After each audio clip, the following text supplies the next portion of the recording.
आखिरकार हो ही गया है दिल्ली के न्यू चीफ मिनिस्टर का ऐलान, और जिनके बारे में अटकलें तेज थी वही अपॉइंट हुई हैं न्यू दिल्ली की new chief minister, that is Atishi. Hello and welcome everyone to the spoon feed series by Shriram IAS. मेरा नाम प्रज्ञा है और आज हम एक बहुत ही महत्वपूर्ण टॉपिक पे डिस्कस करेंगे। सबसे पहले तो ये देखेंगे कि क्या दिल्ली में अर्ली इलेक्शंस होंगे, क्या केजरीवाल जी ने ऐसा कहा है, अगर कहा है तो ये कैसे पॉसिबल है, लॉज इसके बारे में क्या बोलते हैं। सो इन सारे इंपॉर्टेंट मुद्दों पे हम आज अपनी चर्चा जो है वो करेंगे। तो सबसे पहले अपने इस डिस्कशन में हम लोग देखेंगे कि न्यूज क्या है, फिर देखेंगे कि क्या दिल्ली अंडरगो करेगा अर्ली इलेक्शंस को, इसके बारे में लॉ क्या कहता है, दिल्ली से रिलेटेड स्पेशल कॉन्स्टिट्यूशनल प्रोविजंस क्या हैं, फिर देखेंगे अपना प्रीवियस प्रैक्टिस क्वेश्चन एंड आज का प्रैक्टिस क्वेश्चन जिसका आंसर आप लोग मुझे देते हैं कमेंट सेक्शन में।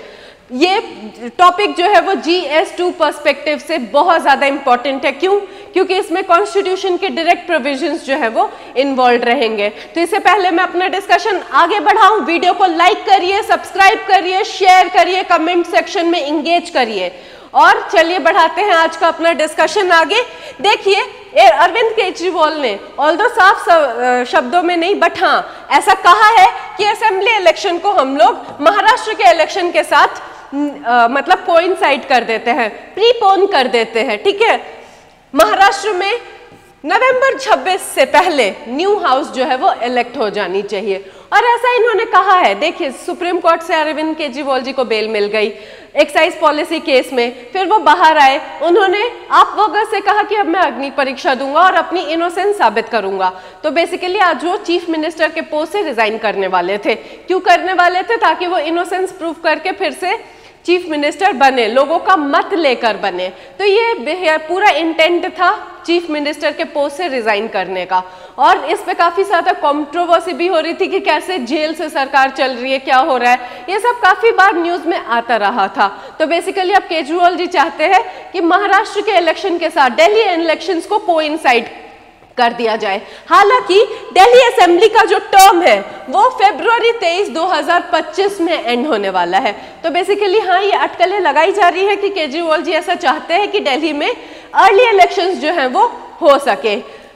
प्रोविजंस क्या है इससे रिलेटेड? तो सबसे पहला प्रोविजन है आपका article 324 of the constitution of India which gives the superintendence direction and control of elections to the election commission of India. ये किसकी बात करता है? ये इलेक्शन कमीशन ऑफ इंडिया की बात करता है। ठीक है, अब देखिए जब भी इलेक्शन कंडक्ट कराना होता है किसी भी स्टेट लेजिस्लेटिव असेंबली का, तो ECI क्या करती है? बैकवर्ड डेट से काम करना शुरू कर देती है on which the 5-year term of the existing house ends, ensuring that election process is completed before then। तो ताकि टाइमली इलेक्शन हो सके, स्मूथली हो सके, जो असेंबली है उसका टर्म जब खत्म होने से पहले पहले एक नई सरकार का चुनाव हो सके, इसीलिए election commission of India backward date से काम करना जो है वो शुरू कर देती है। इसके बाद आता है आपका section 15 clause 2 of the representation of people act 1951। तो RPA का ये सेक्शन बोलता है कि ठीक है बैकडेट से तो काम करना शुरू कर देती है बट कितने बैकडेट से? तो इसकी रिक्वायरमेंट है कि 6 महीने जब बचे होते हैं तो ही इलेक्शन अनाउंस हो सकता है। ठीक है, by the election commission of India, उससे पहले नहीं अनाउंस हो सकता है। ये इस सेक्शन की रिक्वायरमेंट है। और दिल्ली में इलेक्शन ड्यू कब है? फरवरी में ड्यू है। तो आप लोग खुद सोचिए, क्या न्यू इलेक्शन मतलब जो इलेक्शन है वो प्रीपोन हो सकता है? क्या अभी ही से ECI जो है वो दिल्ली में इलेक्शन अनाउंस कर सकती है? Let me know your opinion in the comment section below. इसके बाद आता है आपका can a chief minister force the election commission of India to hold an election before it is due? तो क्या कोई चीफ मिनिस्टर ऐसा कर सकता है? देखिए article 174 clause 2 sub clause B ये कहता है कि गवर्नर जो है may from time to time dissolve the legislative assembly. ठीक है, तो ये गवर्नर कौन किससे बाउंड होते हैं? The advice tendered by the council of ministers. अगर काउंसिल ऑफ मिनिस्टर्स ये कह दे कि हाँ आप असेंबली डिसॉल्व करिए तो governor will be bound by that decision and he may do so. ठीक है, ऐसा हुआ है जब 2018 में तेलंगाना गवर्नमेंट ने किया था, 2019 में एंड होने वाला था उनका टर्म, बट उन्होंने पहले ही जो है असेंबली डिसॉल्व करवा दी थी। तो 2018 में इसलिए तेलंगाना में अर्ली इलेक्शंस जो थे वो हुए थे। बट दिल्ली का मामला कंप्लीटली अलग है। क्यों है? क्योंकि दिल्ली के पास अपनी अभी भी कंप्लीट स्टेटहुड नहीं है।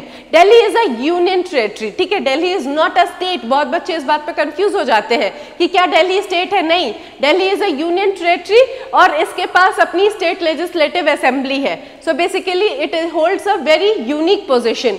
तो दिल्ली में क्या लगता है आपका national capital territory of Delhi act 1991 जो है वो अप्लाई होता है। इसके तहत एलजी के पास डिस्क्रिशन है कि वो काउंसिल ऑफ मिनिस्टर्स की एडवाइस मान के असेंबली को जो है वो डिसॉल्व कर सकते हैं। बट फाइनल से यहाँ पे किसका हो जाता है? यहाँ पे फाइनल से हो जाता है सेंट्रल गवर्नमेंट का through the LG. LG is not bound by the aid and advice of the council of ministers to dissolve the legislative assembly if you consider the case of Delhi. आगे चलते हैं। अब देखिए, what are the things that ECI looks at before deciding the election schedule? तो ECI किन किन points को consideration में लेती है इससे पहले कि वो इलेक्शन शेड्यूल डिसाइड करे? तो सबसे पहला है कि न्यू असेंबली और Lok Sabha must be establish before the current assembly term ends. तो स्टेट लेजिस्लेटिव असेंबली की बात करें या लोकसभा की बात करें, टर्म एंड होने से पहले आपके पास एक नई सरकार होनी ही चाहिए। तो ये सबसे बड़ा पॉइंट ऑफ कंसिडरेशन है।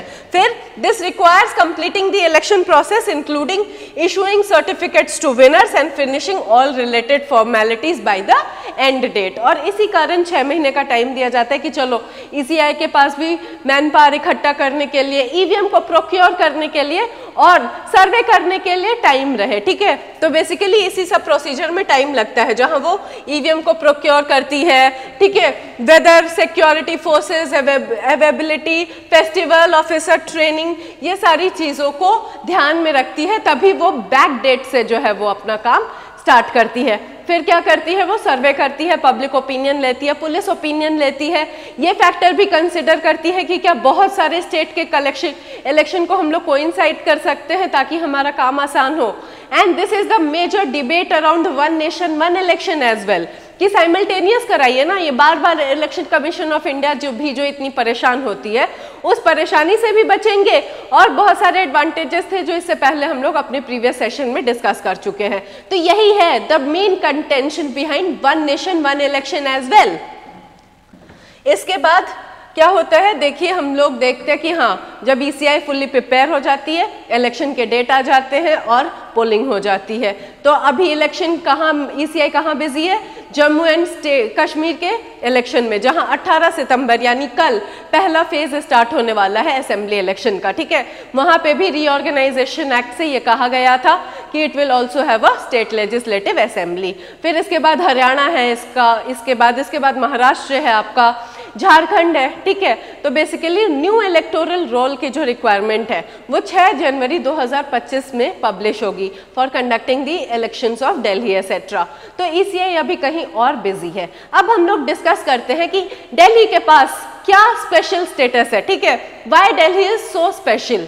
तो बेसिकली देखिए, आर्टिकल 239 क्लॉज AA इंसर्ट हुआ है 69th कॉन्स्टिट्यूशनल अमेंडमेंट एक्ट से, जो दिल्ली को क्लासिफाई करता है एज NCR रीजन, जो दिल्ली को कॉल आउट करता है as national capital region to give special status to Delhi. और किसके रिकमेंडेशंस पे? तो S बालाकृष्णन कमेटी के रिकमेंडेशंस पे ये 69th कॉन्स्टिट्यूशनल अमेंडमेंट जो है वो आया था।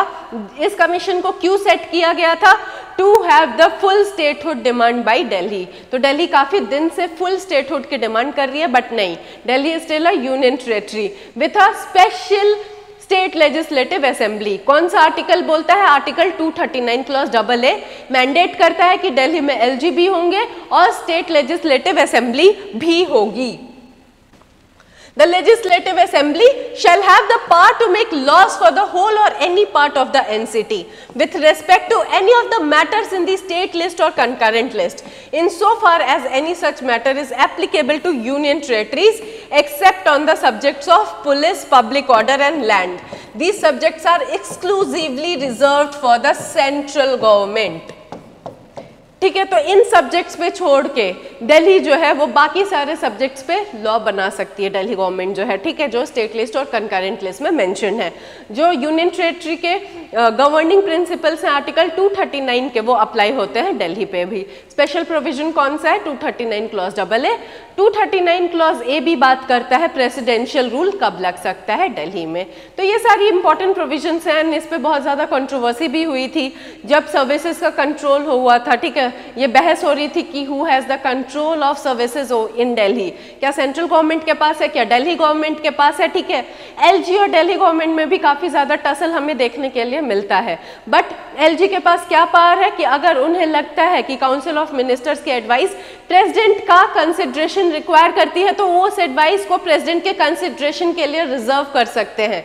तो ये स्पेशल पावर्स है, ये कौन देता है? Article 239 clause AA। Article 239 clause A भी बात करता है कि दिल्ली में आप प्रेसिडेंट रूल कैसे लगा सकते हैं। तो ये स्पेशल प्रोविजंस थे with respect to Delhi, and Delhi is known as national capital region by the 69th constitutional amendment act. With this we come to a conclusion of our today's discussion. हमने देखा कि केजरीवाल जी हाँ चाहते हैं कि अर्ली चुनाव हो, अगर ऐसा है तो कैसे पॉसिबल है, ठीक है। हमने फिर देखा कि सेंट्रल गवर्नमेंट की परमिशन के बिना ये नहीं पॉसिबल है। If you talk about Delhi, Delhi से रिलेटेड जितने भी स्पेशल प्रोविजन थे इन आवर इंडियन कॉन्स्टिट्यूशन, हमने उन सब चीजों को एग्जामाइन किया है, देखा है कि लॉ क्या कहता है बेसिकली। अब आइए देखते हैं अपना प्रीवियस प्रैक्टिस क्वेश्चन, जो कि मैंने प्रीवियस सेशन में आपसे पूछा था। क्वेश्चन था कि जो हाई लेवल कमिटी फॉर्म हुई है वन नेशन वन इलेक्शन पे, जिसने हाल ही में अपनी रिपोर्ट सबमिट की है, उसका चेयरमैन कौन था? ऑप्शन ए रघुराम राजन जी, रामनाथ कोविंद जी, सौम्या स्वामीनाथन जी, उर्जित पटेल जी, ठीक है। इसका सही आंसर है option B. It was constituted under the chairmanship of former president of India Ramnath Kovind. अब आज का प्रैक्टिस क्वेश्चन देखते हैं, जिसका आंसर आप लोग मुझे देंगे कमेंट सेक्शन में। और अगर आपने ये वीडियो एंड तक देखी है, डेफिनेटली ये क्वेश्चन रॉन्ग हो ही नहीं सकता है आपका। So basically by which constitutional amendment Delhi has been made national capital region? 69th, 73rd, 74th या 77th अमेंडमेंट? सही जवाब दीजिए मुझे कमेंट सेक्शन में। जुड़े रहे श्रीराम साईएस से, जो हमारी अनूठी पहल है कि ऑनलाइन भी हम लोग इतने सारे प्रोग्राम आपके लिए चला रहे हैं। And stay tune with me for your free polity GS foundation class every day at 5 PM। Thank you so much guys. Video को लाइक करें, चैनल को सब्सक्राइब करें, बेल आइकन जरूर दबाएं, ताकि जो भी इंफॉर्मेशन, जो भी इंपॉर्टेंट नोटिफिकेशन है वो आज आप तक सही समय से पहुंच जाए। Thank you so much guys.